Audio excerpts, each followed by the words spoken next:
Corporate radar में आज बात होगी मैन इंडस्ट्रीज के मैनेजमेंट से। तो पहले थोड़ा सा ब्रीफ और इंट्रोडक्शन आपको दे दें। 1988 में कंपनी स्टार्ट हुई थी मैन इंट्रा, और कंपनी का जो मेन कारोबार है, मुख्य कारोबार है, वो बिजनेस मैन्युफैक्चर करती है, कोटिंग करती है large diameter carbon steel pipes की और साथ ही ERW ट्यूब्स की। 2900 करोड़ की ऑर्डर बुक है कंपनी के पास। इंटरनेशनल भी कारोबार है। इंटरनेशनल जिन क्लाइंट्स को केटर करते हैं उसमें ऑयल एंड गैस इंडस्ट्री है, petrochemical, water, dredging and fertiliser है। करंट इनके जो एक्सपेंशंस हैं वो इस वक्त जम्मू में लगभग 560 करोड़ की 20,000 टन की स्टेनलेस स्टील की कैपेसिटी पे कंपनी काम कर रही है, और साथ ही इंटरनेशनल वाटर्स में, इंटरनेशनल मार्केट्स में सऊदी अरेबिया, जहाँ पर वो 3 लाख टन ऑफ HSAW पाइप पर काम कर रही है। 53 करोड़ का कंपनी पर डेट है और फंड रेज करने की भी आगे योजना है। निखिल है हमारे साथ। Nikhil, thank you so much for being on the show with us. आज आपने समय दिया, हमसे बात करने के लिए बहुत बहुत शुक्रिया आपका। सबसे पहले मेरा जो सवाल रहेगा वो ये कि क्योंकि हमने देखा कि आपके पास एक बड़ी ऑर्डर बुक है 2900 करोड़ की, और पिछले साल तक चैलेंजेस ये आ रहे थे कि थोड़े से इंफ्रा प्रोजेक्ट्स जो थे, रियल एस्टेट प्रोजेक्ट्स थे, गवर्नमेंट की स्पेंडिंग स्लो थी, प्राइवेट केपेक्स भी कम आ रहा था, तो वहाँ से थोड़ी स्लो डाउन थी। लेकिन अब हम एक नए फाइनेंशियल ईयर में भी एंटर हो चुके हैं। इस वक्त आपको ऑर्डर्स के लिहाज से किस तरह की विजिबिलिटी, पहला क्वेश्चन तो ये रहेगा, कैसी दिखती है? प्रियंका, ऑर्डर बुक काफी अच्छी है। पिछले 2-3 साल से we are seeing lot of traction for oil, gas and water sector. I think India में पानी का सेक्टर बहुत ही अच्छा कर रहा है। Everyone is doing well in the water sector. Lot of EPCs are getting orders and the governments are giving orders. बाकी international में बहुत ज्यादा ट्रैक्शन है। आज भी हम लोग अगर देखते हैं हमारा ऑर्डर बुक, तो 70% इंटरनेशनल है एंड 30% डोमेस्टिक है। And we are seeing this kind of outlook for the next couple of years also, क्योंकि काफी सारे businesses आ रहे हैं। and so अच्छी बात ये है कि आज के डेट पे हमारे पास एक strong order book है, plus हम काफी orders में L1 है, so we are hoping soon that those orders also we will get। and this year we are looking at a growth FY26 around 30-35% from the FY25 to FY26, 30-35% growth on the top line as well as bottom line growth of almost 40%। 30 to 35% bottom line की growth ही काफ़ी बड़ा number है ये, Nikhil. Wishing you all the best for that. And yes, आपने बहुत ही valid point उठाया, क्योंकि हमने देखा भी है आपके स्पेस की जितनी तमाम कंपनियां हैं उनको भी पिछले 2 सालों में बड़े ऑर्डर्स मिडिल ईस्ट से, और आपको भी मिले हैं मिडिल ईस्ट से स्पेशली, बहुत बड़े ऑर्डर्स आए हैं। US को जो केटर करती हैं कुछ बड़ी कंपनियां, वहां से भी उनको एक बड़ी विजिबिलिटी, और ऑफकोर्स इंडिया में भी जिस तरह से वाटर ट्रीटमेंट और वाटर सैनिटाइजेशन, इस पूरे स्पेस में जिस तरह का गवर्नमेंट का स्पेंडिंग है, यहाँ पर बड़ी विजिबिलिटी है। पर थोड़ा सा अगर आप हमें स्प्लिट भी दे पाएं इंटरनेशनल ऑर्डर्स और आपके डोमेस्टिक ऑर्डर्स के बीच में, किस तरह की प्रपोर्शन है? So international orders 70% अगर हमारा बिजनेस बोलते हैं तो 70% to 75% इंटरनेशनल है। इंटरनेशनल में major is oil and gas. So पानी का काम अप्रोक्सीमेटली टोटल टॉप लाइन में से पानी का काम अराउंड 20% होता है, 80% ऑयल गैस, और उसको स्प्लिट करते हैं तो 70% इंटरनेशनल एंड 30% इंडिया। 50% इंटरनेशनल से और ज़्यादातर आपका ऑयल एंड पेट्रोकेमिकल इंडस्ट्री से। निखिल, 2900 करोड़ की जो ये ऑर्डर बुक है, इसको आप एग्जीक्यूट करने के लिए अगले 6 महीने लेंगे क्या? इसके लिए, इसको फुलफिल करने के लिए जो केपेक्स चाहिए होगा, क्या वो इंटरनल एक्यूरल से, या फिर वहाँ पर किसी तरह के फंड रेजिंग की प्लान है? नहीं, ये 2900 करोड़ हमारा रेगुलर बिजनेस है। इसके लिए हमें कोई केपेक्स की जरूरत नहीं है।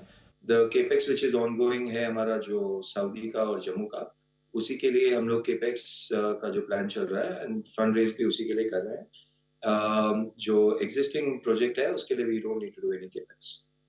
तो थोड़ी डिटेल्स हमें और शेयर करें। जम्मू में आपने जो बताया 5.6 बिलियन कैपेसिटी, लगभग 20,000 टन ऑफ स्टेनलेस स्टील वहाँ चाहिए होगा, और सऊदी अरेबिया दोनों, ये अभी किस स्टेज पर है और कितने समय में ये एग्जीक्यूट हो जाएंगे? So ये Q3 2020 FY26 में both of them will be operational. Jammu, the work is going on in full swing. That is, we are putting up an extrusion press for stainless steel tubes and pipes. These tubes can be made from 6 mm up to 110 mm OD, and 2 mm thickness to I think 12 mm thickness. And Saudi maybe the work is going on in full swing. All machines, everything is ordered. All financial closures for both the projects are completely done, and all the equipments are also ordered. We are positive that Jammu and Saudi both will be operational by Q3 FY26, and then the revenue also will start from the next year. Okay, so quarter three of FY26, that means additional revenue to start pouring in from FY27. और ये अगर होता है Yes. तो कितना additional revenue या फिर आप किस तरह का इम्पैक्ट आपके टॉप लाइन और बॉटम लाइन दोनों पर पड़ेगा? So we are looking at for the next 3 years, we are looking at approximately a 30-35% growth, consistent growth for the next 3 years. So we are very confident with the order book and everything that we'll be able to achieve that. Alright 30 to 35% का consistent growth की आप बात यहाँ कर रहे हैं, ठीक है। निखिल, थोड़े से कुछ और क्वेश्चंस भी हमने देखा कि आपने अभी रिसेंटली एक आपकी सब्सिडरी ने लैंड पार्सल जो कि डीवाई पाटिल स्टेडियम के ऑपोजिट है, उस लैंड पार्सल में भी एक अग्रीमेंट में एंटर हुई है आपकी सब्सिडरी। यहाँ पर किस तरह की अपॉर्चुनिटी साइज दिख रहा है आपको? So ये हमारा एक प्राइम एसेट था, but the objective and vision of the company for next 3-5 years is के हमारे जितने भी नॉन कोर एसेट्स हैं, we want to optimise it और utilise it and get the best revenue for the company and utilise it for the vertical and horizontal growth in the core business. तो जितना भी non core business का हमारा assets है, we are looking to do a joint venture partnership and get the money into the company so that we can utilize this for the growth options that we're having in Man Industries. तो ये project हमारा opposite DY Patil stadium New Bombay में है। Hardly 10 minute new international airport जो अभी हाल ही में चालू होने वाला है उससे 10 मिनट ही दूर है। And this we have done with Paradise group. It is a local group over there who has done delivered more than 8 million square foot, and they are one of the leading developers and getting a premium on the product.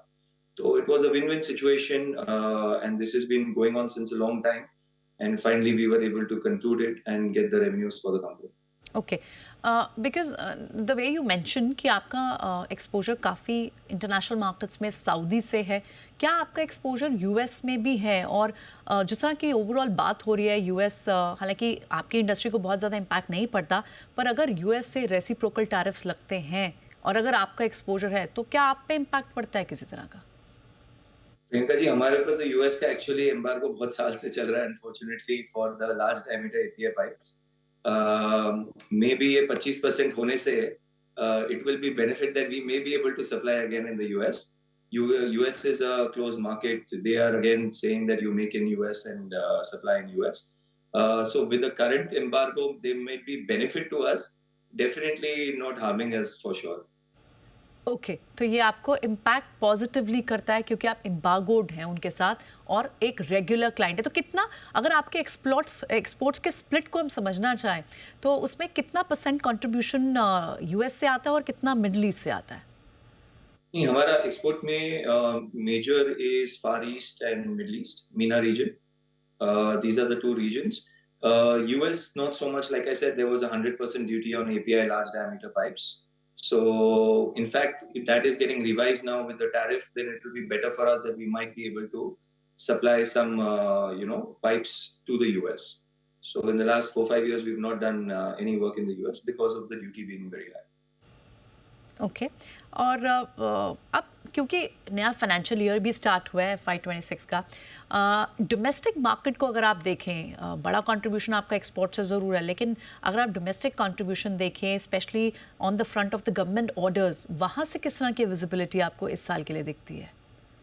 So there is a very good visibility for ERW API city gas pipes. There are a lot of orders, a lot of projects, and the government is very aggressive on expansion for city gas distribution. Oil and gas is probably slightly slower than the city gas, but again, there are projects coming up in pipeline. On the other side, water is very, very good. It's doing very well. I think the sector itself, with the EPCs, government giving a lot of orders, and Nal Se Jal to get water in every home. I think this is a true dream. Government is really working upon it and making it happen. And I think every year the budget is only increasing. So we see a lot of traction in the water business. So 30 to 35% की आपने हमें एक volume growth की guidance तो दी, हमें आप थोड़ी सी EBITDA margin पर भी गाइडेंस दें अपने आने वाले सालों के लिए। So EBITDA, we would be between 11 to 13%. Before that, we were between 9 to 11%, but we are seeing overall the order book and everything being better margins and value-added products. So we are targeting 11 to 13% overall EBITDA for the company for the next coming 3 years. Right Nikhil, the way we see it, because आपके कई सारे high margin business भी हैं जिसमें 10 से 14% जो आपके product mix में ऐसी कौन सी कैटेगरीज हैं जो सबसे ज़्यादा हायर मार्जिन है, और 10 कितना एवरेज उसका मार्जिन होता होगा? नहीं, इससे देखिए क्या है कि ऑयल एंड गैस में हमेशा मार्जिन थोड़ा ज़्यादा होता है एंड उस पे फिर वैल्यू एडेड अगर आपको एंटी कोटिंग्स होती हैं and plus on top of it different kind of products bends होते हैं, तो उसमें मार्जिन हमेशा थोड़ा ज़्यादा ही होता है। And when you come to water the margins are lower, you know, on the EBITDA margins are lower, मतलब बिटवीन 7 to 8% आपका एबिटा मार्जिन पानी में होता है एंड ऑयल एंड गैस में 12 to 14 to 15% डिपेंड्स आप कहाँ पर बिड कर रहे हैं और क्या कंपटीशन है उस हिसाब से होता है। So it's a blend of both. That's why we always balance it and taking a limited water work and try and focus more on oil and gas. And that's how we try to balance the EBITDA between 10 to 13%. So, but we are seeing now the oil and gas orders, the value-added orders, a little bit more coming in the market. So that's why we are confident of trying to achieve that EBITDA.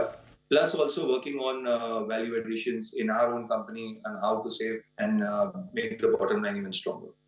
Nikhil, we can clearly see कि एक strategic shift तो company ले रही है towards the higher value added products, of course to drive margins, लेकिन आगे आपने अभी क्लियरली अभी बताया भी कि लगभग 300 करोड़ तक की फंड रेज का प्लान है। वो किस व्हीकल के थ्रू हो सकता है और कब तक करने का प्लान है? थोड़ा उस पर भी आप हमें लाइट दीजिए। So we are looking like a preferential raise. We had done it around 2 years ago also. So we're looking at a preferential raise of approximately 300 crores, in which probably the promoters will also be participating because we also don't want to dilute ourselves. And other than that, we are also looking at like a QIP process. So whichever happens, we are okay with it. So we are working on both the options. और क्या ये इसी quarter में होगा, इसी साल में, कब तक का प्लान है?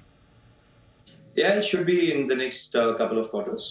ओके, ठीक है, चलिए, बहुत बहुत शुक्रिया निखिल आज समय देने के लिए, इन सारे सवालों पे जवाब देने के लिए, और कंपनी का आगे का बिजनेस आउटलुक समझाने के लिए, हमें ग्रोथ एक्सपेंशन प्लान्स और साथ ही रेवेन्यू और साथ ही एबिट मार्जिन पर अपनी गाइडेंस भी देने के लिए बहुत बहुत शुक्रिया आपका।